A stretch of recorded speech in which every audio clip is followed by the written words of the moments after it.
नमस्कार दोस्तों मैं आपका दोस्त डॉक्टर द्वारका प्रसाद। दोस्तों मैं एक मनोवैज्ञानिक सलाहकार, एक लाइफ कोच और करियर काउंसलर हूं। दोस्तों आज हम बच्चों से जुड़ी हुई एक और नई समस्या पर डिस्कस करने जा रहे हैं।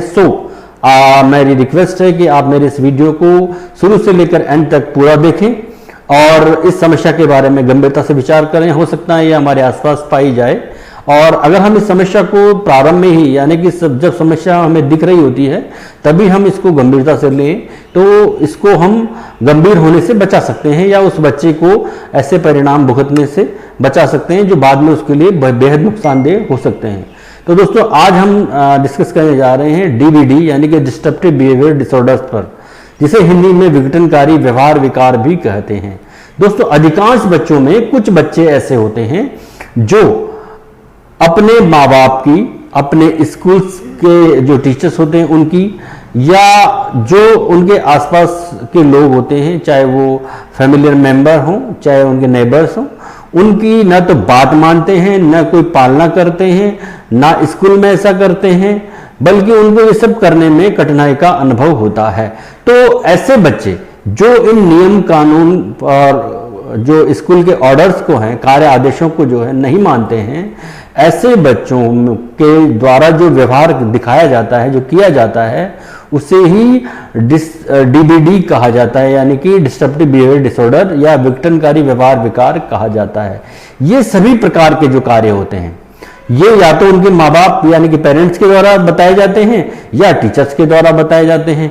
तो ये खास ध्यान रखना है कि बच्चों को जब इस तरह की बच्चे ऐसे रिएक्शन दें, ऐसा रिस्पॉन्स दें माँ बाप को, पेरेंट्स को या स्कूल में टीचर्स को, तभी उन्हें सजग हो जाना चाहिए कि वो किस तरह का रिएक्शन या रिस्पॉन्स दे रहे हैं। ये व्यवहार जब लंबे समय तक होने लगते हैं तो सामने वाले को, या तो पेरेंट्स को लगेगा या टीचर्स को लगेगा कि ये हमें धमका रहा है या ये जो है हमें डरा रहा है, क्योंकि ये सब इस तरह के जो बिहेवियर होते हैं जनरली ये एंटी सोशल टाइप के होते हैं, या इन व्यवहार में, इन बिहेवियर्स में एंटी सोशल बिहेवियर दिखता है, जिसे डिस्ट्रप्टिव बिहेवियर डिसऑर्डर कहा जा सकता है। क्योंकि इस डिस्ट्रप्टिव बिहेवियर डिसऑर्डर को जो है एंटी सोशल वर्क में हम काउंट करते हैं, तो ये समाज और परिवार दोनों की शांति और सद्भावना के लिए एक तरह से असुरक्षित स्थिति ला सकते हैं। ऐसा बिल्कुल क्लियर कट हो सकता है कि अगर हम बच्चे को नहीं ध्यान दें, अगर बच्चे की आदतों को नहीं सुधारें, अगर बच्चे का किस तरह का रेस्पॉन्स है वो ध्यान नहीं दें, तो ये एक न एक दिन उनकी जो परिवार की शांति है या जो जहां वो रह रहे हैं उस सामाजिक माहौल में शांति को अशांति में बदल सकते हैं, या जो भी जिस तरह की भावनाएं हैं उनको टेंशन का रूप धारण कर सकते हैं या क्रिएट कर सकते हैं। इस तरह के व्यवहार में जो इस तरह का डिस्ट्रप्टिव बिहेवियर डिसऑर्डर होता है, इसमें जनरली शत्रुतापूर्ण वाली भावना होती है। इसमें जो है ऐसी भावनाएं होती हैं जिसमें उकसाना होता है, किसी न किसी तरह की जो नुकसानदेह आदतें होती हैं उनके प्रति उकसाने की भावना प्रमुखता से होती है। तो हमें ये बहुत ध्यान देने की जरूरत है कि एक बच्चा अगर ऐसा रिएक्शन या रिस्पॉन्स दे रहा है तो हमें बड़ा सजग होना चाहिए और ध्यान देना चाहिए। जनरली कुछ मैं आपको एग्जाम्पल दे रहा हूँ कि किस तरह के जो है डिस्ट्रप्टिव बिहेवियर डिसऑर्डर हो सकते हैं। पहला, जिसमें नकारात्मकवादी विचार आते रहे लगातार, ऐसा बच्चा जिस बच्चे में जो केवल नेगेटिविटी की बात करें, या जिसमें आंतरिक विस्फोटक विचार, मतलब कुछ ना कुछ नुकसान अचानक ऐसा कर दे कि वो जरा सी उसको बात करें और वो कहे कि यार मैं ऐसा करूं तो ऐसा बड़ा अच्छा लगेगा, यानी कि वो आंतरिक विस्फोटक विचार उसके अंतर्गत आते रहते हैं।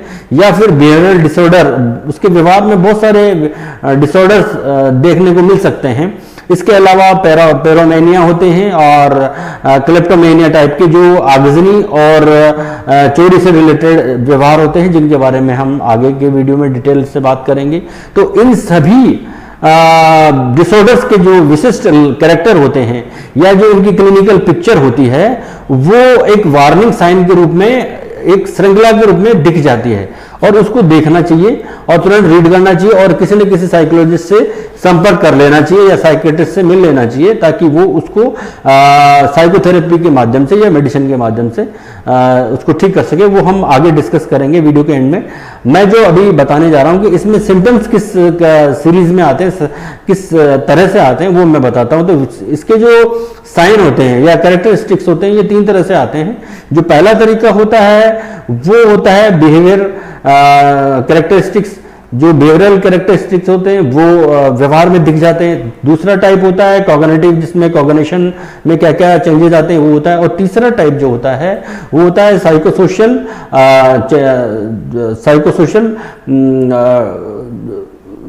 साइन जो होते हैं या कैरेक्टरिस्टिक्स होते हैं, उनको हम कहते हैं।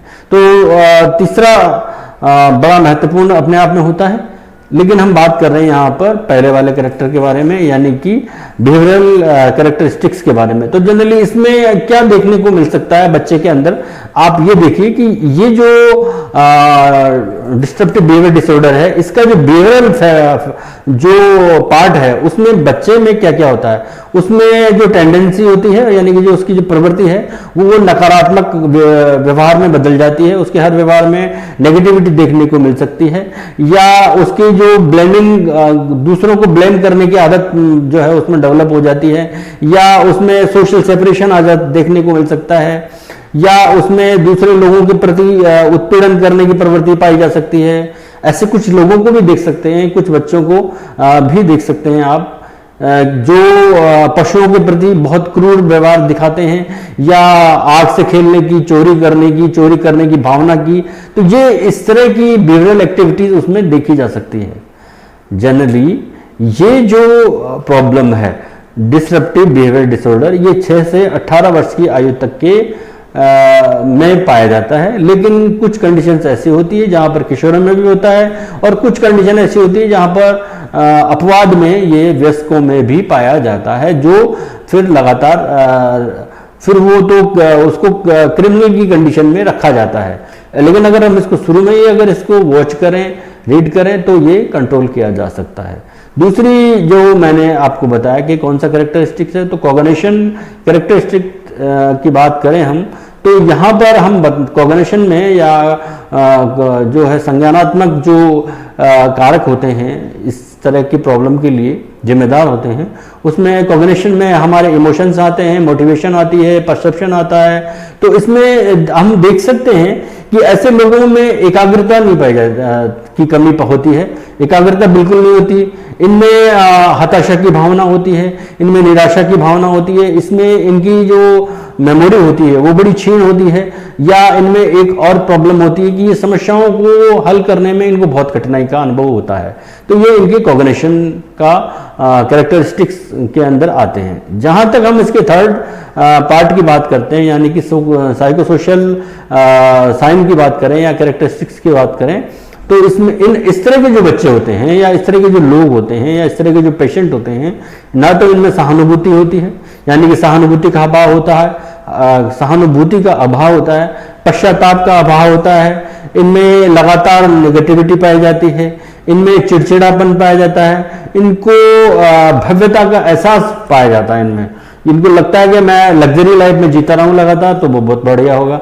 और इनमें एक सबसे बड़ी प्रॉब्लम ये भी होती है कि इनमें सम्मान की मात्रा कम पाई जाती है, यानी कि इनका कोई भी कुछ भी करे इन्हें कोई फर्क नहीं पड़ता, इनमें जो सेल्फ रेस्पेक्ट है उसकी बहुत कम मात्रा पाई जाती है।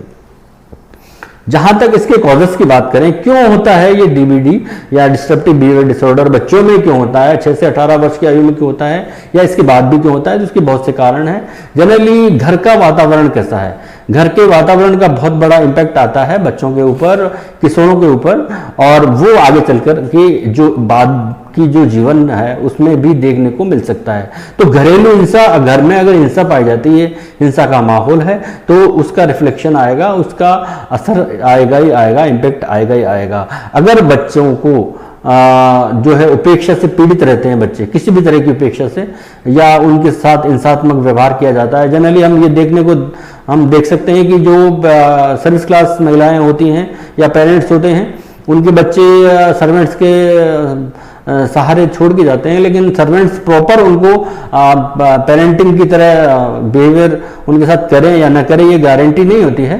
तो उस कंडीशन में भी वो उनको उपेक्षा का माहौल मिलता है या कभी कभी वो हिंसा का भी व्यवहार झेलते हैं, तब भी ऐसी भावनाएं धीरे धीरे डेवलप होने लगती हैं। एक तीसरा रीजन ये भी है कि जहां गरीबी होती है वहां पर व्यक्ति कुछ न कुछ पाने के लिए कभी कभी ऐसी जो है कार्यविधि में लिप्त हो जाता है जो एंटी सोशल एक्टिविटीज में या डीबीडी में जो है काउंट की जा सकती है। इसके अलावा जिस परिवार का जो हिस्टोरिकल जो है बेस ये रहता है कि वहाँ मादक पदार्थों का सेवन का यूज किया जाता रहा है, वहाँ के बच्चों में भी ये भावना या इस तरह का डीबीडी जो बिहेवियर है वो देखा जा सकता है।